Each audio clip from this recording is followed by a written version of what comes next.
बिहार में कांग्रेस बनवाएगी बीजेपी की सरकार।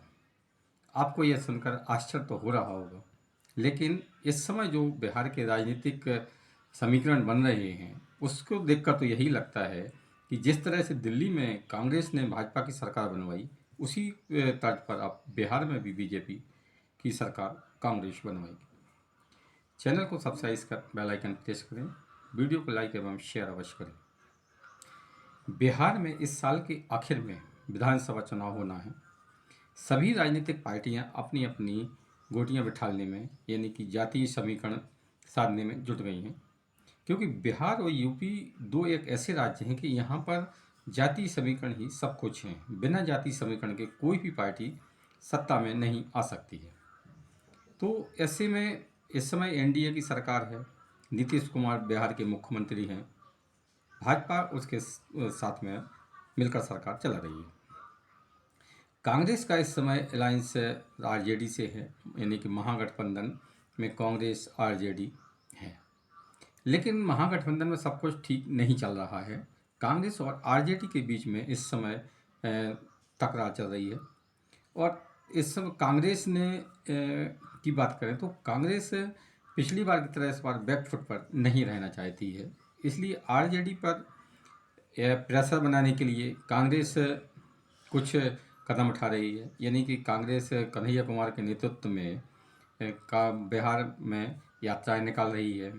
इससे लालू प्रसाद यादव खासे नाराज हैं, क्योंकि लालू प्रसाद यादव ये बात अच्छी तरह से जानते हैं कि अगर कांग्रेस बिहार में मजबूत हो गई तो फिर उनकी पार्टी कमज़ोर हो जाएगी, यानी कि फिर उनकी पार्टी सरकार नहीं बना पाएगी।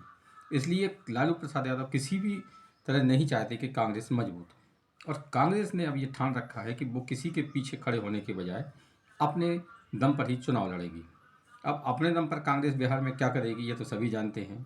पिछली बार भी कांग्रेस को बड़ी मुश्किल में 17 सीटें मिली थी। लेकिन कांग्रेस का जो इस समय रणनीति है वो ये है कि भले ही हम इस चुनाव में हार जाएं, लेकिन अकेले चुनाव लड़ेंगे तो हमारे पास जो उनका वोट बैंक रहा है, पिछड़ा रहा है, ओबीसी रहा है और दलित है, मुस्लिम है, उसमें से कुछ वोट बैंक उनका वापस आएगा। इस चुनाव में वे अपने संगठन को मजबूत कर लेंगे, कुछ वोट बैंक वापस लाएंगे और अगले चुनाव में वे और मजबूत हो जाएंगे। तो इसलिए कांग्रेस ने इस समय एक नया दाव चला है, यानी कि कांग्रेस और प्रशांत किशोर की पार्टी इस समय एक साथ आने की कोशिश में जुटे हैं। यानी कहा जाए कि दोनों पार्टियों के बीच में बातचीत चल रही है। प्रशांत किशोर की पार्टी स्वराज और कांग्रेस पार्टी के बीच में गठबंधन हो सकता है। अभी फिलहाल दोनों के बीच में बातचीत चल रही है। और अगर ये गठबंधन हुआ तो इससे सबसे ज़्यादा परेशानी किसी को होगी, वो है आरजेडी, क्योंकि प्रशांत किशोर और राहुल गांधी दोनों ही का टारगेट मुस्लिम वोट बैंक है। और मुस्लिम वोट बैंक में और पिछड़ा वोट बैंक में अगर इन दोनों ने सेंधमारी कर ली तो फिर लालू प्रसाद यादव का डूबना तय है।